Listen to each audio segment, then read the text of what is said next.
Saudações a todos presentes, a todos que estão nos ouvindo neste momento pela plataforma Zoom e também pela plataforma do Facebook.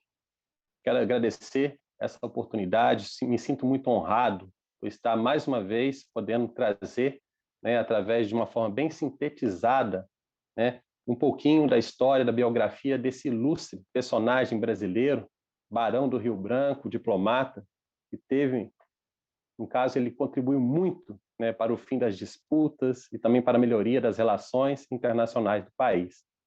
E é nesse momento dessa saudação inicial que eu quero, além de saudar todas as autoridades presentes, presidentes de academias, todos os homenageados, de uma maneira muito especial, os que acabaram de ser homenageados, esses músicos, o maestro Josimar também, que cantou muito bem o hino nacional, aos músicos gaiteiros da Brazilian Piper, através do seu maestro João Paulo. Quero dar essa saudação muito especial a cada um de vocês, porque eu sou músico também, e de uma maneira também muito especial, quero parabenizar mais uma vez o nosso presidente da OMDDH, Dom Iguaci, pelas homenagens recebidas e por ele estar aí à frente desse projeto maravilhoso do Instituto dos Defensores dos Direitos Humanos e através dessa ação que ele faz, desse evento cívico, de uma forma multiculturalista e levando cultura, fomentando a cultura e fazendo essa difusão cultural através dessas homenagens maravilhosas, dessas personalidades que estão aqui, neste momento, participando conosco. E assim, vou fazer de uma forma bem sucinta, porque a biografia do Barão do Rio Branco é realmente muito extensa, é um homem brilhante, fez realmente assim um divisor de água na nossa história brasileira. Então, de uma maneira bem sintetizada, eu vou apresentar para vocês 3 fases que eu dividi aqui, falando um pouquinho da sua juventude, a partir do seu nascimento, o seu período na Europa e seus últimos anos. E para finalizar, como também é dia do diplomata, irei fazer de uma forma assim bem sucinta, porque a gente não pode deixar de estar levando cultura. E nesse momento agora vou através de um cordel do poeta e jornalista Crispiano Neto, que fala um pouquinho da vida, da história biográfica do Barão do Rio Branco. Eu achei muito interessante e vou finalizar falando, citando para você essa parte dos estrofes desse cordel. Então, iniciando, o Barão do Rio Branco, José Maria da Silva Paranhos Júnior, mais conhecido como Barão do Rio Branco, ele nasceu no Rio de Janeiro, carioca, no dia 20 de abril de 1845. Filho de José Maria da Silva Paranhos, que é diplomata e político conhecido como Visconde do Rio Branco. Durante a sua infância, foi aprendendo a diplomacia na prática, uma vez que a casa em que vivia com seus pais era um ponto de encontro dos políticos do período. Ele também, na sua infância, ele foi testemunha, tendo viajado durante a Guerra do Paraguai com seu pai, atuando como secretário da missão especial, das negociações que levaram ao fim do conflito, tendo ainda mais contato com a questão política e diplomática. Então, falando da sua juventude, ele cursou a Faculdade de Direito em São Paulo e depois em Recife, formando-se em 1866, mesmo ano de sua viagem com seu pai durante a Guerra Fria. Já nos anos de 1870 e também 1871, ele participou também, no mesmo caráter, das negociações de paz entre os membros da Tríplice Aliança e do Paraguai. Voltou ao Rio de Janeiro, passando a dedicar-se à carreira de jornalismo, tendo dirigido o jornal A Nação, com Gusmão Lobo.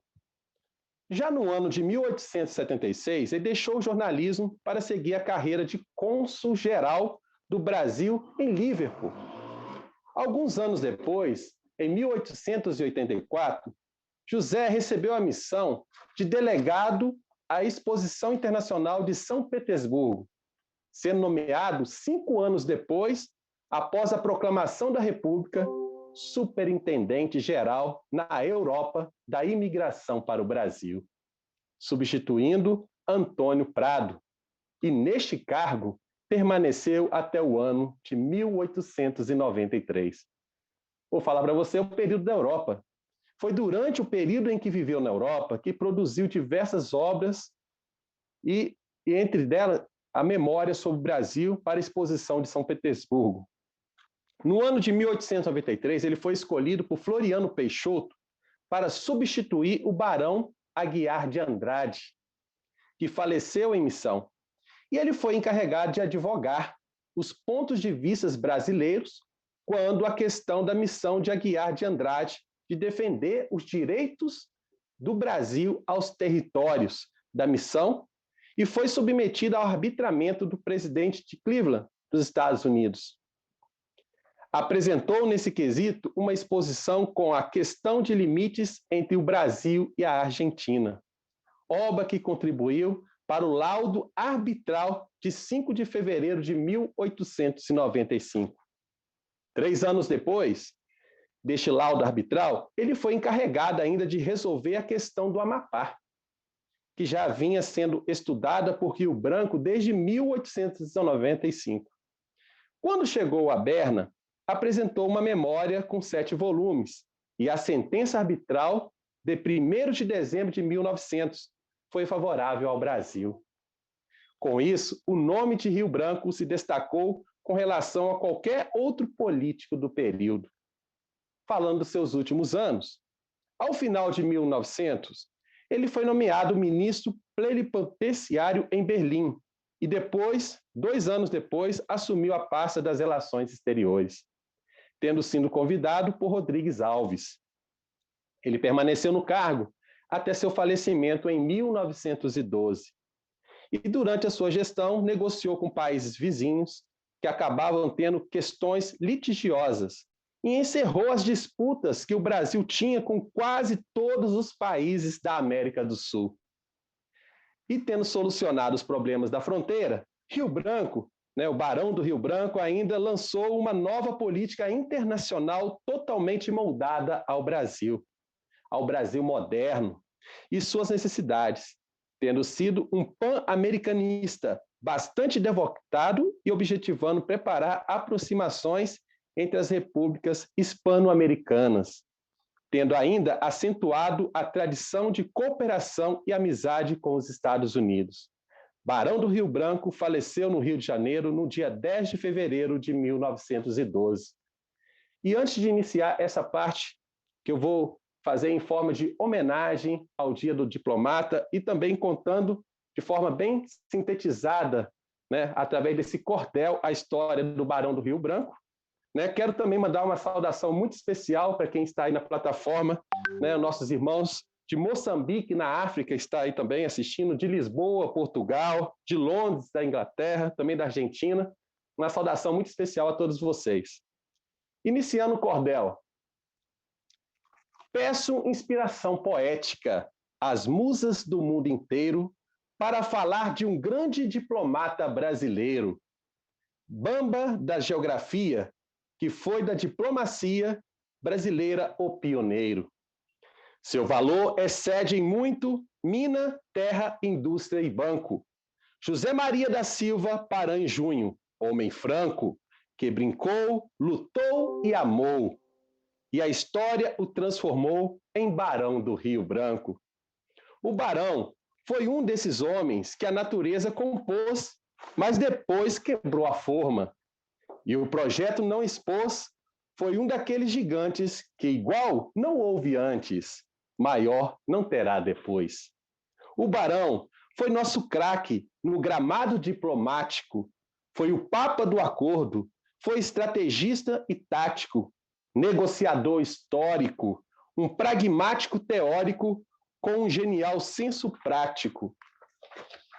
Nasceu no Rio de Janeiro, 45 era o ano. O século era o 19, 20 de abril, sem engano. O seu pai era o Visconde, outro nome que responde com grande veterano. Visconde do Rio Branco, José Paranhos, seu pai, foi ministro da Marinha, diplomata do Uruguai, primeiro-ministro honrado, diplomata e magistrado para a paz com o Paraguai. Seu pai também demonstrou ser da história um dos bravos, como a lei do ventre livre, que promulgou contra os travos da escravidão infeliz.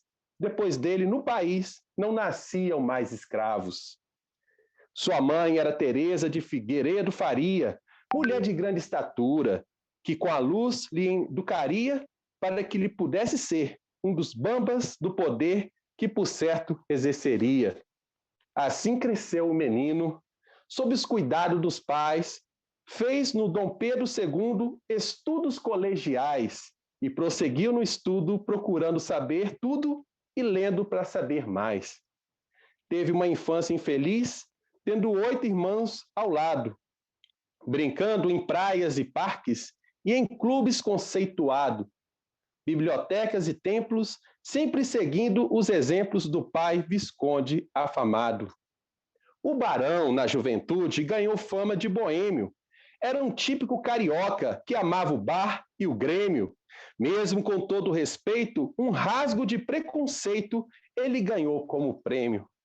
Porém, não se descuidava de aprender com o pai nas lições sobre o Brasil, bem cedo se sobressai. E ajuda o velho Visconde, que nos acordos responde pela paz com o Paraguai. Por esses tempos partiu para em São Paulo estudar. No Largo de São Francisco, fez o seu vestibular, mostrando o próprio cacife e depois para Recife, para enfim se bacharelar. Nesses tempos começou uma carreira exemplar de escritor e jornalista, passando a biografar o comandante feliz do navio Imperatriz na Revista Popular. Prosseguindo na imprensa, logo ao desenho se lança. Na revista Ilustração, que circulava na França, fez um relato fiel ao descrever a cruel Guerra da Tríplice Aliança. Depois que voltou formado, foi ensinar muito cedo coreografia e história, das quais sabia o segredo. Colégio Pedro II, lá sucedeu ao profundo Joaquim Manuel de Macedo. Deixou logo o magistério, partiu para o interior. Foi exercer o direito, demonstrando seu valor. Para Nova Friburgo, ia exercer com maestria o cargo de procurador. Mas não se sentia bem distante da capital. O pai usou do prestígio e, num pleito eleitoral, conseguiu fazer do moço, pelo estado do Mato Grosso, deputado federal. No jornalismo, seguiu demonstrando vocação, além de escrever artigos de grande repercussão. Por conquistar o leitor, transformou-se em redator do período A Nação. Porém, nem tudo eram flores. Na vida de Rio Branco, devido ao jeitão largado, boêmio, liberto e franco, melindrou dogmas e teses e sofreu algumas reveses, tampando tranco e barranco. A filha de um figurão por ele se apaixonou. Com ele quis se casar, mas ele não aceitou. Enfrentou muita dureza, porque fora da nobreza, seu coração se entregou.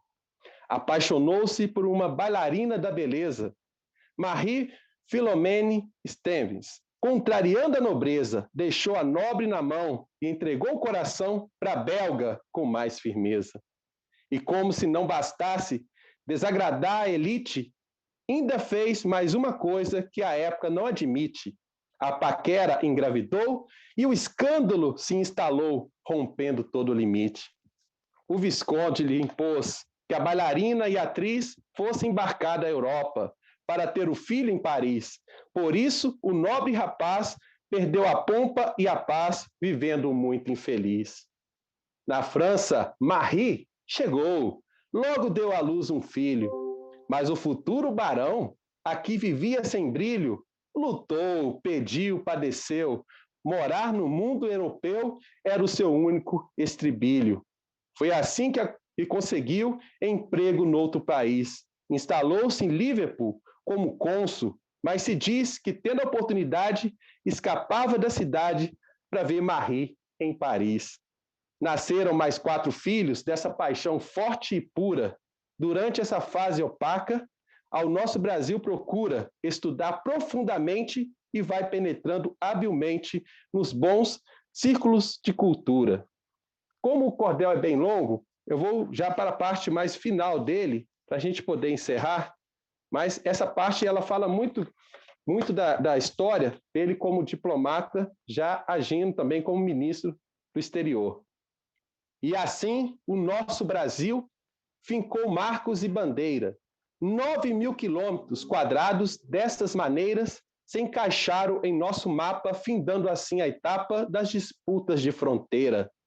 Graças ao grande barão, achamos nossos caminhos, uma cerca sem arame, seringueira, aguapés, pinhos, respeitos aos países manos.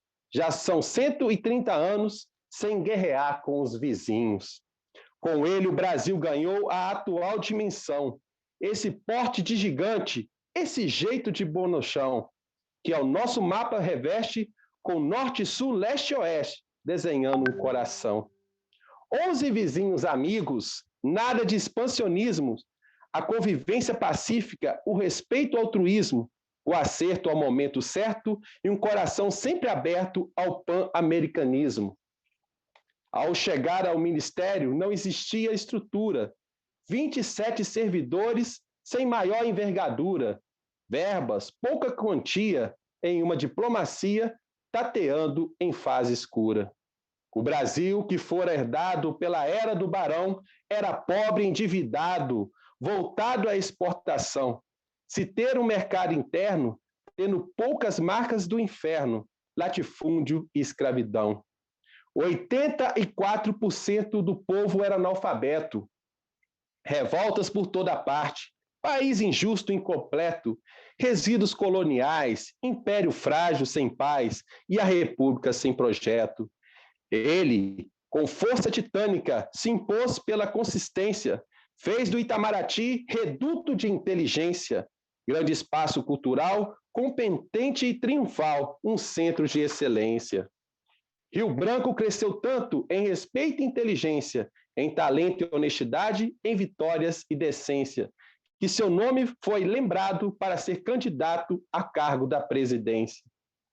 Mesmo com a vitória certa, ele não quis aceitar, preferiu ser chanceler e a luta continuar, tendo credibilidade e a quase unanimidade, com poucos a criticar. Foi de 4 presidentes ministro do exterior, Rodrigues Alves e Afonso Pena viraram seu valor. Com Fonseca e com Peçanha, tornou-se toda questão ganha, fez o Brasil vencedor. E entre os intelectuais, conquistou muitos amigos.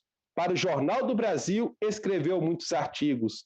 Foram tantos seus brios que recebeu elogios e até alguns inimigos. Foi membro da Academia de Letras e do Instituto Histórico e Geográfico, dando seu grande tributo da modernidade à mecha para um Brasil que tinha pecha de caipira e matuto. Foram seus auxiliares, escritores de mais fama, o grande Euclides da Cunha, mestre Domício da Gama, Bilac, o Parnasiano, Rui Barbosa e Capistrano, de Abreu, que a história aclama. Graça Aranha também foi um de seus mais preferidos. Machado de Assis, o gênio, amigo em todos os sentidos. Namuco, grande orador, que foi o seu embaixador para os Estados Unidos. Quando ele se foi, deixou um país agigantado, com as fronteiras definidas, amigos para todo lado, e uma cultura de paz que fez e que ainda faz o Brasil mais respeitado. Um Brasil não agressivo, arauto do pacifismo, a geopolítica da paz, diálogo, acordo e civismo, 12 nações emanadas e as raízes adubadas do pan-americanismo. Hoje, o nome do Barão destaca-se em toda parte, em rios, ruas, cidades, moeda, cédulas, estandarte, livro, filmes, distintivo, escola e clube esportivo, centros da cultura e arte. Morreu aos 66 de idade em alto astral, na sala onde trabalhava na véspera do carnaval, causando assim de momento, pelo seu encantamento, comoção nacional. O Barão do Rio Branco foi herói, foi líder, guia, gigante da fala mansa, o pai da diplomacia, um exemplo de vitória, um construtor da história, símbolo da cidadania. Encerro aqui, meus irmãos, esse cordel em homenagem ao Dia do Diplomata e aos 176 anos do nascimento do grande diplomata Barão do Rio Branco.